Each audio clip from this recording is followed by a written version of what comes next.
Meghan Markle, Archie and Lily of all royal titles. Is absolutely desperate to see his grandkids, Archie and Lilibet, which you can understand. It's been a Did not ask the Queen for permission to use the name for his daughter, Lilibet.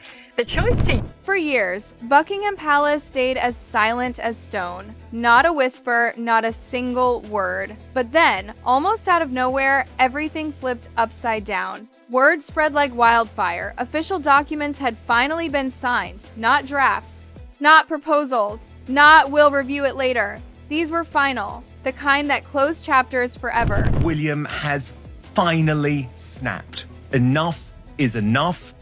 He has told. And at the center of that storm, two innocent little souls who never asked for any of this Archie and Lilibet.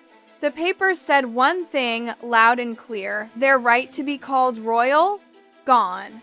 Not paused, not pending, gone. Just like that.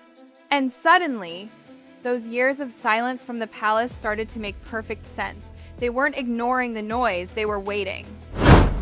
Prince Harry and Meghan Markle have released their family Christmas card featuring the first picture. Waiting patiently, strategically, letting the rulebook speak louder than any Netflix interview or tearful confession ever could. But the question burned, why now? Why this way? And what did Harry do when he realized his children had been erased from the royal circle? Before I tell you the full truth, make sure you hit subscribe, drop a like, and turn that bell on, because you won't believe what happens next. So here's what really went down. For the longest time, Diana Mountbatten Windsor, Archie's little sis, was born on Friday morning and is settling. Buckingham Palace acted like they didn't care. They ignored the interviews, stayed quiet during the documentaries, and kept their lips sealed even when the media turned the royal drama into a circus. Not a single comment, not one official statement. It was as if the palace had built walls high enough to block out every headline and every accusation. Meanwhile, Harry and Meghan went on TV pouring out their hearts, saying how they were pushed aside, misunderstood, and mistreated. The world took sides. The media fed off it.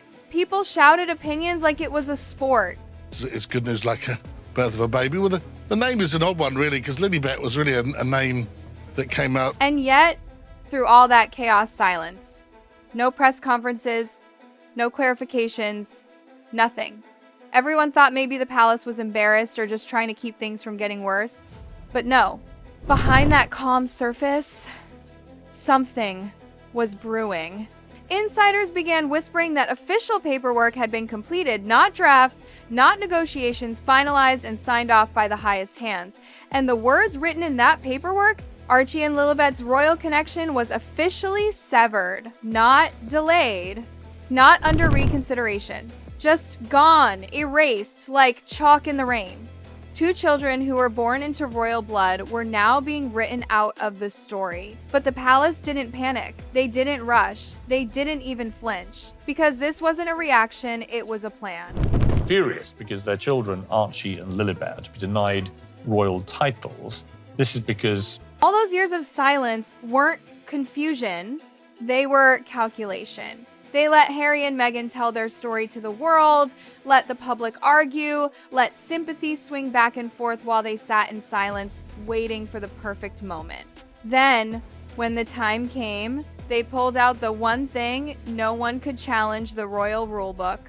Because here's the truth, people forget, the royal family doesn't operate on emotions or who cried hardest on camera. They operate on tradition, on protocol, on rules that go back centuries. Feelings don't matter there, legacy does.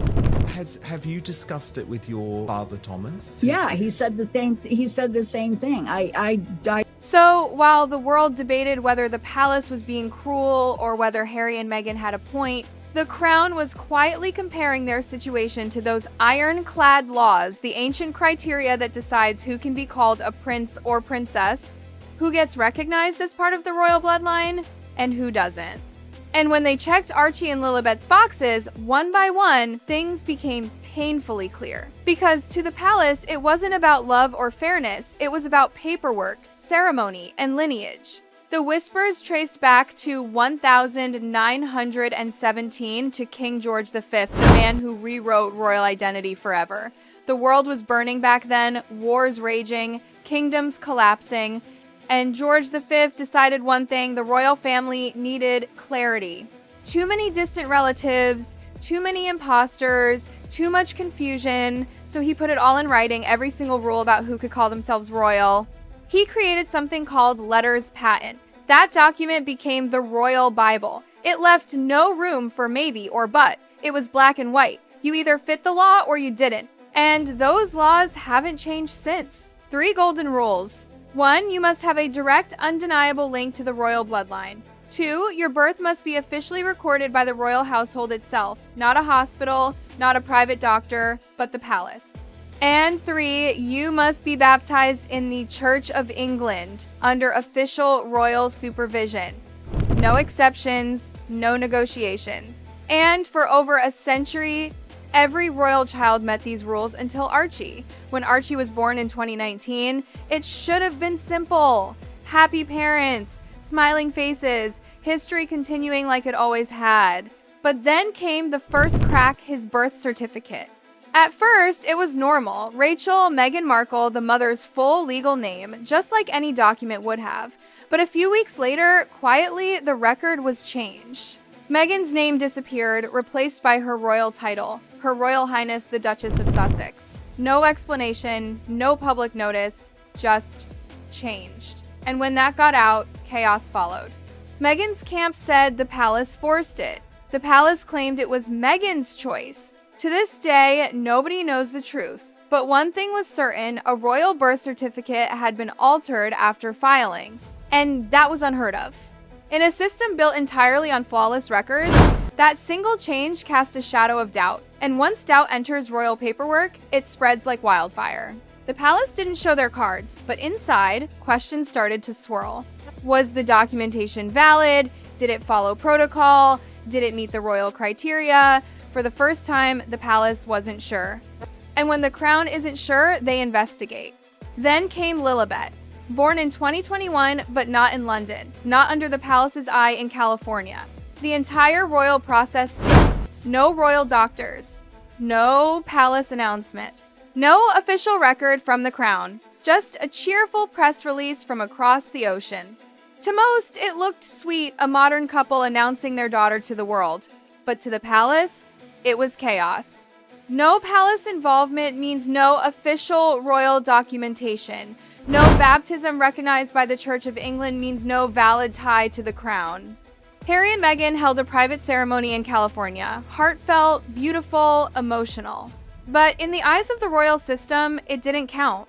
Because royal status isn't about emotion, it's about formality. And just like that, the second crack formed. Behind closed doors, Harry tried to fix it. He called late at night, reaching out to the very people he had walked away from. People say he wasn't angry, he was desperate, pleading for his children to be recognized, to be seen as part of the family he grew up in. But the palace's answer was cold, simple, final. This isn't about feelings. It's about order, bloodline, and the future of the crown. That sentence broke something inside him, because he realized his love, his legacy, none of it could rewrite the rules that had been in place for over 100 years. From that point on, it was already decided. No titles, no official roles, no place in the royal record. Archie and Lilibet, children of a prince, now outsiders in the story they were born into. The decision wasn't shouted. It was written. Quietly. Efficiently. The palace doesn't argue, it acts. The results? Brutal. Their royal titles stripped. No Prince Archie. No Princess Lilibet. No royal security. No ceremonial duties. Not even a permanent record in the royal archives. They were erased from history. Future generations will open those records and see blank spaces where their names should have been. And that, for the royal family, is the cruelest silence of all, to pretend you never existed. But through it all, the palace didn't say a word, because they didn't need to. Real power doesn't scream. It signs papers. It seals fate. Years of silence were not weakness, they were patience. The crown doesn't rush, it doesn't bend. And once it writes you out, you're gone forever. Archie and Lilibet will grow up free, loved, and far away from that cold institution. They'll have joy, choice, and a normal life, something their father never truly had. But the price for that freedom, their place in royal history. And in the world, the palace rules, that's the only thing that truly lasts. The silence wasn't an accident, it was the answer. The decision was made, and this time it's permanent. But even after everything was said and done, even after the documents were sealed and the doors to the royal records were closed, whispers began circling again, this time about what really happened inside the palace during those final days before the signatures went down. Some say the decision wasn't unanimous, that behind the polished smiles and calm statements, there were heated arguments in shadowed rooms. That even within the royal walls, not everyone agreed with cutting Harry's children out. Because no matter how strict the rulebook is, these weren't strangers, they were blood. Tiny children with royal lineage running through their veins, and for some inside the family, the idea of erasing them from history didn't sit right. But the system doesn't leave room for sentiment. It never has. One person's hesitation doesn't matter when the machinery of tradition starts turning. Once those papers were prepared, there was no stopping it. Harry knew it too. Those late night calls, the ones people close to him whispered about, weren't strategy. They were heartbreak. Imagine a father begging the institution he was born into to keep his children's names alive. But the answers were cold, always the same polished words about protocol, lineage, precedent, words that might as well have been knives. Every "I'm sorry, but this is how it must be" pushed him further away from the life he once knew. And Meghan, she stayed quiet, at least in public. But anyone who's ever watched her interviews could read the exhaustion behind her smile. The woman who once stepped into the palace full of dreams, now watching her children being quietly written out of the story she thought they'd be part of forever. She tried to stand strong, but she knew deep down this wasn't just a headline, it was a permanent divide. The palace never explained the decision. They never had to, because their silence is their power. A single glance from a royal official says more than 1,000 statements ever could. They've mastered the art of letting the world guess. The guessing distracts people, while the reality, those signed, stamped papers sit safely locked in the royal archives. And those papers tell a story no one outside the palace is ever supposed to read. They define who belongs and who doesn't.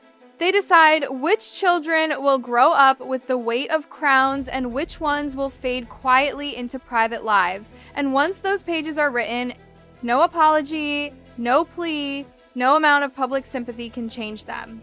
Harry tried, though. He thought love could override the rulebook. He thought the family he was born into could find a way to blend tradition with compassion.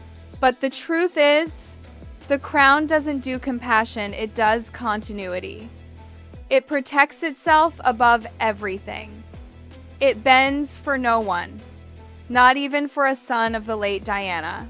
And when the final notice was passed through the proper channels, official, sealed, unchangeable, it didn't just mark the end of a debate, it marked a lesson. The royal family doesn't lose control, it regains it. It waited out the noise, the documentaries, the interviews, the public sympathy, and when everyone else had grown tired of arguing, the crown moved quietly, precisely, without hesitation. Archie and Lilibet's names now live outside that centuries-old institution. They'll have birthdays, milestones, lives filled with laughter and love, but none of it will ever be recorded in the pages that define royal history. One day, people might search the official lineage and find nothing but a space where their names should have been. And maybe that's what hurts Harry the most.